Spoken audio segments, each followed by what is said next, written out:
அருமையானவர்களே, நாளைய தினம் இன்ஷா அல்லாஹ் துல்ஹிஜ்ஜாவுடைய தலைப்பிறை பார்க்கப்பட இருக்கிறது. அந்த துல்ஹிஜ்ஜாவுடைய தலைப்பிறை தெரிவதற்கு முன்னால யாரெல்லாம் உதஹியா குர்பானியுடைய அமலை செய்ய இருக்கிறார்களோ அவர்கள் சில விடயங்களை கட்டாயம் செய்ய வேண்டும். அதை பற்றி தான் தெளிவாக இந்த பதிவிலே பார்க்க இருக்கிறோம். உங்களுடைய உறவினர்கள் யாராவது இந்த உதஹியா கொடுப்பதாக இருந்தால் அவர்களுக்கும் இந்த வீடியோவை ஷேர் செய்து அதிக பயன்களை பெற்றுக்கொள்ளுங்கள். அல்ஹம்துலில்லாஹி ரப்பில் ஆலமீன், அஸ்ஸலாத்து வஸ்ஸலாமு அலா ரசூலில்லாஹி அம்மா பஅத். கண்ணியத்திற்குரிய இறைவனின் நல்லடியார்களே, அல்லாஹ்வின் சாந்தியும் சமாதானமும் என்றென்றும் நம் அனைவர் மீதும் உண்டாவதாக. புனிதமான துல்ஹிஜ்ஜாவுடைய மாதத்தை நாங்கள் அடைய இருக்கிறோம். இன்ஷா அல்லாஹ் நாளைய தினம் நாட்டிலே துல்ஹிஜ்ஜாவுடைய தலைப்பிறை பார்க்கப்பட இருக்கிறது. இந்த மாதம் கண்ணியமான மாதம், அல்லாஹ் சுப்ஹானஹு வ தஆலாவிடத்திலே மிகவும் சிறப்பு வாய்ந்த மாதம். இந்த மாதத்திலே செய்யக்கூடிய அமல்களுக்கு அல்லாஹ் இரட்டிப்பான நன்மைகளை கொடுக்கிறான். இந்த மாதத்துடைய தலைப்பிறை தெரிவதற்கு முன்னால யாரெல்லாம் உதஹியாவுடைய குர்பானியுடைய அமலை நிறைவேற்ற இருக்கிறார்களோ அவர்கள் சில விடயங்களை கட்டாயம் செய்ய வேண்டும். நேற்றைய பதிவுல உதஹியா கொடுப்பதனுடைய சிறப்புகள் என்ன, அது கொடுப்பதினால் எமக்கு என்ன நன்மைகள் கிடைக்கிறது, இதே போல அல்லாஹ் சுப்ஹானஹு வ தஆலா எதற்காக வேண்டி இந்த உம்மத்தினருக்கு இந்த குர்பானியுடைய அமலை கடமையாக்கினான், ஷரியத்தாக ஆக்கினான், அதனுடைய நுட்பங்கள் என்ன என்ற எல்லா விடயத்தையும் தெளிவாக பேசியிருந்தோம். அந்த பதிவை பார்க்காத சகோதரர்கள் அதனுடைய லிங்கை நான் கீழே டிஸ்கிரிப்ஷன் பாக்ஸில் தருகிறேன், செக் பண்ணி பார்த்துக் கொள்ளுங்கள். அதிகமான பிரயோஜனங்களை நீங்கள் பெற்றுக்கொள்வீர்கள். அபூதாவுதுடைய ஒரு ரிவாயத் வருது. இமாம் அல்பானி ரஹ்மத்துல்லாஹி அலைஹி இந்த ஹதீஸை ஸஹீஹ் என்று சொல்கிறார்கள். ஸல்லல்லாஹு அலைஹி வஸல்லம் சொன்னார்கள், இன்ன அஅதமல் அய்யாமி இந்தல்லாஹி தபாரக வ தஆலா யௌமுன் நஹர். அல்லாஹ்விடத்திலே நாட்களில் மிகவும் மகத்தான நாள் எது தெரியுமா? யௌமுன் நஹர், துல்ஹிஜ்ஜாவுடைய 10வது நாள் என்று ஸல்லல்லாஹு அலைஹி வஸல்லம் சொன்னார்கள். அதாவது ஹஜ் பெருநாளுடைய தினம். திர்மிதி இப்னு மாஜாவுடைய ரிவாயத் வருது. ஆயிஷா ரலியல்லாஹு அன்ஹா அறிவிக்கிறாங்க, ஸல்லல்லாஹு அலைஹி வஸல்லம் சொன்னார்கள், மா அமில இப்னு ஆதம யௌமன் நஹ்ரி அஹப்ப இலல்லாஹி மின் இஹ்ராகித் தமி. ஒரு அடியான் நஹருடைய நாள், அதாவது ஹஜ் பெருநாளுடைய தினத்திலே செய்யக்கூடிய அமல்களில் அல்லாஹ்வுக்கு மிக விருப்பமானது இரத்தத்தை ஓட்டுவதை விட வேறு ஒன்றும் கிடையாது. அப்படி என்றால் குர்பானியுடைய அமல் தான் அல்லாஹ்வுக்கு மிக விருப்பமானது என்று சொன்னார்கள். ஆகவே யாரெல்லாம் இந்த உதஹியாவுடைய அமலை குர்பானியுடைய அமலை செய்ய இருக்கிறார்களோ அவர்கள் முக்கியமான சில விடயங்களை நினைவில் கொள்ள வேண்டும். இந்த விடயங்களை செய்வதை விட்டு தவிர்த்து கொள்ள வேண்டும். அது என்னவென்றால் கண்ணியமானவர்களே, துல்ஹிஜ்ஜாவுடைய தலைப்பிறை நாளை தெரிய இருக்கிறது. இந்த தலைப்பிறை தெரிவதற்கு முன்னால சில விடயங்களை நாங்கள் செய்ய வேண்டும். முதலாவது என்ன, இந்த தலைப்பிறை தெரிவதற்கு முன்னாலே யாரெல்லாம் உதஹியா கொடுக்க இருக்கிறார்களோ அவர்கள் எண்ணத்தை சீர் செய்து கொள்ள வேண்டும். அதாவது தூய்மையான நியத்தை வைத்துக் கொள்ள வேண்டும். இந்த உதஹியாவுடைய அமலை நான் அல்லாஹ்வுக்காக செய்கிறேன் என்று நியத்தை சீர் செய்து கொள்ள வேண்டும். ஏனென்று சொன்னால் கண்ணியமானவர்களே, அல்லாஹ்வுக்காக வேண்டி செய்யப்படக்கூடிய அமல் தான் மகத்தானது, அல்லாஹ்விடத்திலே போய் சேரக்கூடியது, அதிகமான கூலிகளை ஈட்டு தரக்கூடியது. மற்றவர்கள் பார்க்க வேண்டும், மற்றவர்கள் இவர் சிறந்த கொடை வள்ளல் என்று சொல்ல வேண்டும் என்ற நியத்திலே இந்த அமலை செய்தால் அல்லாஹ்விடத்திலே அது பிரயோஜனம் அற்றது. கண்ணியமானவர்களே, பூர்த்தியான கூலி அவருக்கு கிடைக்காது. அல்லாஹ் சுப்ஹானஹு வ தஆலா குர்ஆன்ல சூரா ஹஜ்ஜிலே தெளிவாக கூறும் பொழுது அத்தியாயம் 22 வசனம் 37 கூறுகிறான், லை யனாலல்லாஹ லுஹூமுஹா வலா திமாஉஹா வலாக்கி யனாலுஹு தக்வா மின்கும். அல்லாஹ்விடத்திலே அந்த பிராணியுடைய இரத்தமோ அந்த பிராணியுடைய இறைச்சியோ போய் சேராது. மாற்றமாக உங்களிலே யார் அதிகமாக பயபக்தியுடன் இருக்கிறாரோ அந்த அடியானுடைய இறையச்சம் தான் அல்லாஹ்விடத்திலே போய் சேரும் என்று அல்லாஹ் கூறுகிறான். ஆகவே எங்களுடைய எண்ணத்தை சீராக்கி கொள்ள வேண்டும்.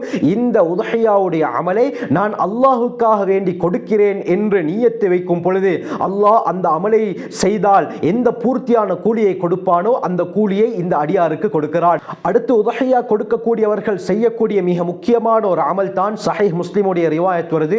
உம்மு சலமா ரலியல்லாஹு அன்ஹா அறிவிக்கிறாங்க, ஸல்லல்லாஹு அலைஹி வஸல்லம் சொன்னார்கள், இதா ரஅய்தும் ஹிலால தில்ஹிஜ்ஜா, துல்ஹிஜ்ஜாவுடைய தலைப்பிறையை நீங்கள் கண்கூடாக கண்டுவிட்டால், வ அராத அஹதுக்கும் அயுதஹிய, உங்களில் ஒருவர் உதஹியாவுடைய அமலை நிறைவேற்ற நாடினால் விரும்பினால், ஃபல் யும்சிக் அன் ஷஅரிஹி வ அதுஃபாரிஹி, அவர் தன்னுடைய முடியையும் தன்னுடைய நகங்களை வெட்டுவதை தவிர்த்து கொள்ளட்டும் என்று சொன்னார்கள். ஸஹீஹ் முஸ்லிமுடைய இன்னொரு ரிவாயத் வருது. அபூ ஹுரைரா ரலியல்லாஹு அன்ஹு அறிவிக்கிறாங்க, ஸல்லல்லாஹு அலைஹி வஸல்லம் சொன்னார்கள், துல்ஹிஜ்ஜாவுடைய தலைப்பிறையை நீங்கள் கண்டுவிட்டால், ஃபலா யஅஹுதன்ன மின் ஷஅரிஹி வலா மின் அதுஃபாரிஹி ஷைஅன் ஹத்தா யுதஹிய, உதஹியாவுடைய அமலை நிறைவேற்றும் வரை தன்னுடைய முடியிலிருந்தோ தன்னுடைய நகத்திலிருந்தோ எந்த ஒன்றையும் எடுக்க வேண்டாம் என்று சொன்னார்கள். அப்படி என்றால் முடிகளையும் நகங்களையும் நகங்களையும் வெட்ட வேண்டாம் என்று ஸல்லல்லாஹு அலைஹி வஸல்லம் அவர்கள் தடுத்திருக்கிறார்கள். அருமையானவர்களே, துல்ஹிஜ்ஜாவுடைய பிறை நாளை பார்க்க இருக்கிறது. அதற்கு முன்னால யாரெல்லாம் உதஹியா கொடுக்க இருக்கிறார்களோ,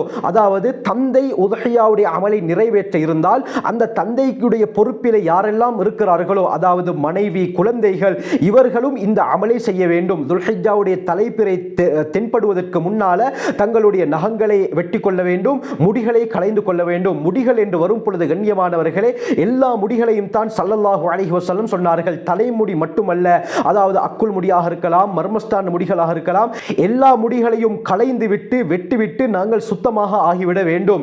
இது முக்கியமான ஒரு அமல் கண்ணியமானவர்களே. ஏன் ரசூலுல்லாஹி ஸல்லல்லாஹு அலைஹி வஸல்லம் அவர்கள் முடிகளையும் நகங்களையும் துல்ஹிஜ்ஜாவுடைய தலைப்பிறை தென்படுவதற்கு முன்னால் வெட்டி கொள்ளுங்கள் என்று சொன்னார்கள்?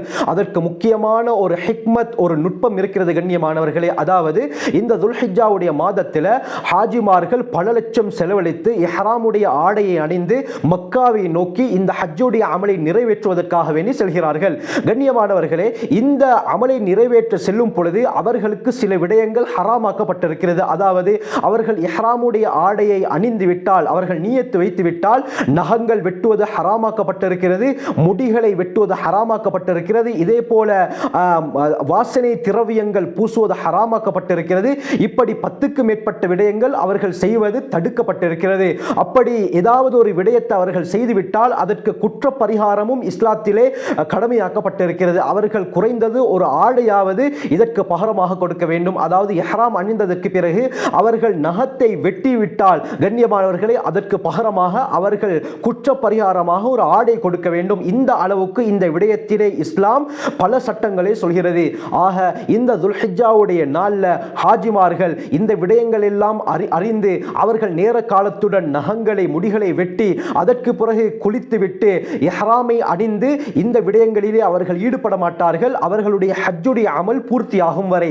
ஆக இந்த ஹஜ்ஜுடைய அமலை செய்ய முடியாமல் யார் ஊரிலே இருக்கிறார்களோ, அதுவும் ஊரில் இருந்து யாரெல்லாம் இந்த உதஹியாவுடைய அமலை நிறைவேற்ற இருக்கிறார்களோ, இவர்கள் அந்த ஹாஜிமார்களுக்கு அல்லாஹ் எந்த விடயங்களை தடுத்திருக்கிறானோ, குறிப்பாக இந்த நகங்களை வெட்டுவது, இந்த முடிகளை வெட்டுவது, அதை இவர்களுக்கும் அல்லாஹ் சுப்ஹானஹு வ தஆலா ஷரியத்தாக ஆக்கியிருக்கிறான். இதுதான் இதிலே இருக்கக்கூடிய ஹிக்மத், நுட்பம் கண்ணியமானவர்களே. ஆகவே யாரெல்லாம் இந்த உதஹியாவுடைய அமலை செய்கிறார்களோ அவர்களுக்கு அல்லாஹ் பூர்த்தியான கூலியை கொடுக்க வேண்டும். இதே போல அதிகமானவர்கள் இந்த அமலை எனக்கு செய்ய முடியாமல் இருக்கிறது என்று கவலைப்படுகிறார்கள். அல்லாஹ் அவர்களுக்கும் இன்ஷா அல்லாஹ் அடுத்த வருடம் இந்த உதஹியாவுடைய அமலை முழுமையாக செய்யக்கூடிய பாக்கியத்தை, வசதிகளை அல்லாஹ் ஏற்படுத்த வேண்டும். ஒரு விடயத்தை நன்றாக விளங்கிக் கொள்ள வேண்டும். உலகளாவிய ரீதியிலே நாங்கள் பல லட்சம், பல கோடி ரூபாய்களை செலவழிப்பதற்கு சக்தி இருந்தும் இந்த குர்பானியுடைய விடயத்திலே பொடுபோக்கு செய்தால் அல்லாஹ்விடத்திலே அவர் மாட்டிக்கொள்வார் கண்ணியமானவர்களே.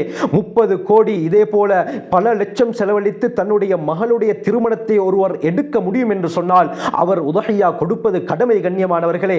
இதை செய்துவிட்டு அதை செய்யாமல் விட்டுவிட்டால் இவர் அல்லாஹ்விடத்திலே மாட்டிக்கொள்வார். இதே போலத்தான் பெரும் ஒரு பிசினஸ்ல ஈடுபட்டிருக்கிறார், மாதம் பல லட்சம் வருமானம் வருகிறது என்று சொன்னால், இப்படி இருந்தும் அவர் உதஹியாவுடைய அமலிலே பொடுபோக்கு செய்தால் கண்ணியமானவர்கள் இவர் அல்லாஹ்விடத்திலே மாட்டிக்கொள்வார், அல்லாஹ்விடத்திலே பாவியாக மாறிவிடுகிறார். எது எப்படி இருந்தாலும் நாங்கள் மார்க்கத்தை தான் முற்படுத்த வேண்டும், அதற்கு பிறகுதான் உலகம் கண்ணியமானவர்களே.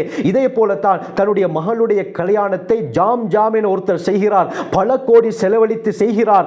ஆனால் அவருக்கு ஹஜ் கடமையாக இருந்தும் அவர் ஹஜ் செய்யாவிட்டால் அவள் பெரும் பாவி கண்ணியமானவர்களே. திருமிதியுடைய ரிவாயத் வருது, ஸல்லல்லாஹு அலைஹி வஸல்லம் சொன்னார்கள், வசதி இருந்தும் யார் ஹஜ்ஜுடைய அமலை நிறைவேற்றவில்லையோ அவர் யூதனாக அல்லது கிறிஸ்தவனாகத்தான் மரணிப்பார் என்று ஸல்லல்லாஹு அலைஹி வஸல்லம் சொன்னார்கள். ஆகவே இந்த அளவுக்கு பயங்கரமான எச்சரிக்கைகள் வந்திருக்கிறது.